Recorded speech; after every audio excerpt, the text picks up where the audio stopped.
Talking about the Holocaust and the slaughter of 6 million Jews by the Nazis and their collaborators can be a daunting subject. It's often hard to grasp the reality of each person's story, their lives, family, hopes, and dreams. Several online exhibits from Israel's Holocaust Museum aim to tell those stories. CBN's Scott Ross visited Yad Vashem in Jerusalem to tell us about one of them. My dear Rosie, I am happy that you received our greetings. What are you up to, my darling? Be well. Many kisses from your mother. In every letter at the beginning and at the end, she wrote, "Make sure to take care of your health." That's the final letter Rosie Yoshkovitz received from her mother, Berta. Each story is unique. In those online exhibitions, we are telling stories first to commemorate the victims, to give them back their names, human dignity. Yona Kobo oversees the new exhibit, Last Letters from the Holocaust, 1943. The letters were chosen because they are very intimate, very personal, very unique, because each handwriting is different from one person to the other. You can find stains of tears of those who wrote the letters and tears of those who received the letter. When you read these letters from mothers, fathers, children, what does that do to your heart? Sometimes it's tearing me apart. Sometimes I'm crying. How were they delivered? Was there there was no postal service? The post service worked the entire war, even in the camps. Censorship? Sometimes not. But I think they censored themselves. Kobo gave us an extremely rare look at Yad Vashem's vast archives, where I saw some of the actual letters. What does this say? That was written by a child. She was almost 12 years old. Her name was Regina Folkenfrick, and she was living at East Poland. She was hidden at a Christian family. Her parents thought that was the best way to save her, by putting her in a good family. But the child was shot. The rest of the family survived. And her brother, now 84 years old, donated the letter to Yad Vashem. It's in Polish, and she's writing, "Dear mother and father and dear Dolik," her brother, "be well. Mommy, don't be upset. Please forgive me, Mommy, for writing so little."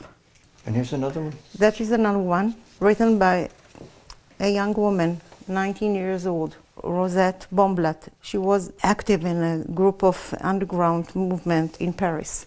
She helped saving other Jewish children.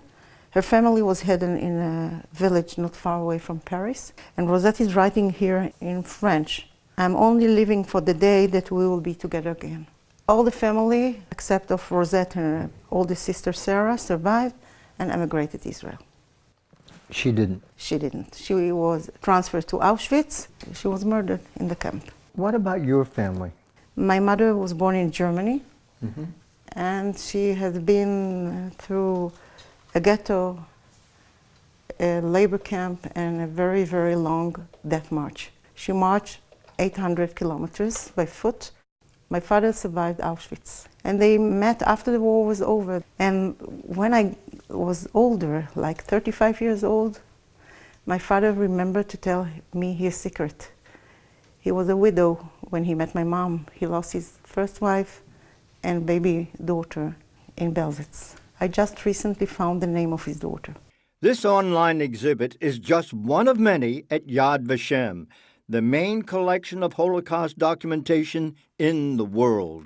So one of the main missions of Yad Vashem is to collect into one place all the documents, all the evidence about the fate of Jews during the Holocaust. It was the first intention of Holocaust survivors the first day after the war was ended.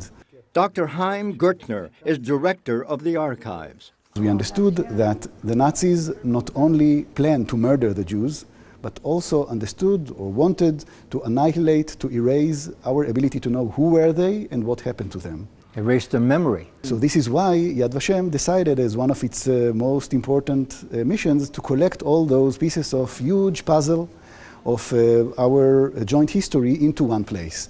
The more than 200 million pages of documentation includes testimony, survivors' stories, photos, and other personal items. We launched 7 years ago a national campaign. We call it Gathering the Fragments. We met until now close to 11,000 people who donated to us during the last 7 years more than 124,000 items and collections.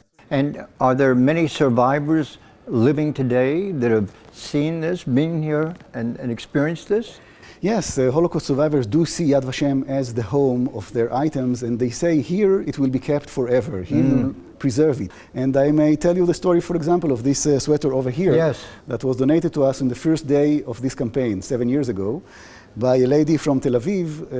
It was belonged to her sister. So for her, it took a lot of time to decide to separate with that. The name Yad Vashem comes from the Bible. It means a memorial and a name. Yad Vashem, during the last 2 decades and more, is struggling to tell the story of individuals in the Holocaust. They were human beings that used to live in Europe and elsewhere, and they had lives, they had kids, they had dreams, and it tells us also something about their ability to survive during those years in those inability times. How important is it to have all this online? Around 1 million visitors are coming to Yad Vashem every year. Almost 10,000 of them are visiting our reading room every year. But last year, more than 19 million people all over the world, Jews and non-Jews, used our databases online. Because you're around this and have explored this and researched it, do you become jaded at all? I mean, it has to affect your heart.